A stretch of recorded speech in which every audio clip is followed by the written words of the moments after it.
সালামুন আলা ইব্রাহিম এই আয়াতটি পড়লে কী লাভ হয়? আজকের ভিডিওতে আমরা আপনাদেরকে এই আমল সম্পর্কে জানাবো।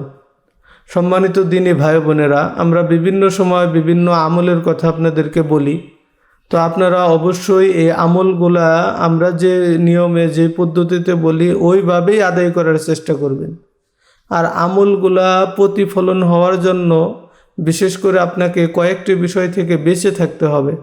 এক নম্বরে হলো আপনার মিথ্যা কথা বলা যাবে না, কোনো হারাম কাজের সাথে জড়িত থাকা যাবে না, নামাজ রোজা করতে হবে, হক হালালি পথে চলতে হবে। সম্মানিত দিনী ভাই বোনেরা, আজকে আপনাদের সামনে একটি আমল নিয়ে আসছি, সেটা হলো সালামুন আলা ইব্রাহিম। এই আয়াতটি পড়ে মাটিতে দম দিলে, মাটিতে ফু দিলে কী লাভ হয়?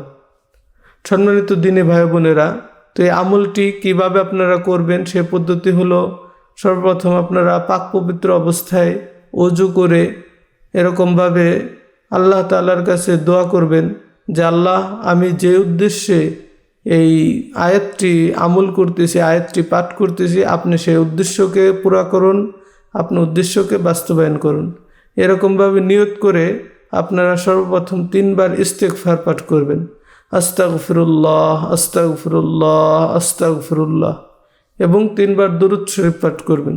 দরুদ ইব্রাহিম পড়তে পারলে ভালো, নামাজের মধ্যে যে দরুদটা পড়ে থাকি ওই দরুদটা পড়তে পারলে ভালো। যদি তাও না পারেন তাহলে অন্তত পক্ষে সাল্লাল্লাহু আলাইহি ওয়াসাল্লাম 3 বার এই দরুদটি পাঠ করবেন।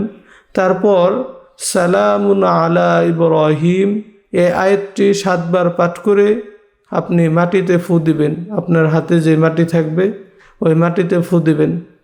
আবার 7 বার পাঠ করে মাটিতে আরেকটা ফু দিবেন, আবার 7 বার পাঠ করে মাটিতে আরেকটা ফু দিবেন।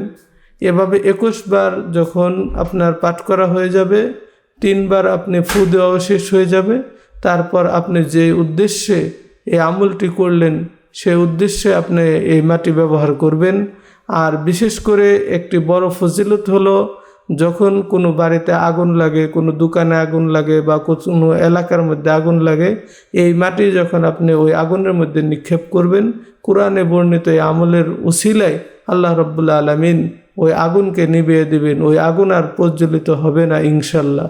তো এই আমলটি অবশ্যই আপনারা আমার বাতলানো পদ্ধতি অনুযায়ী করার চেষ্টা করবেন।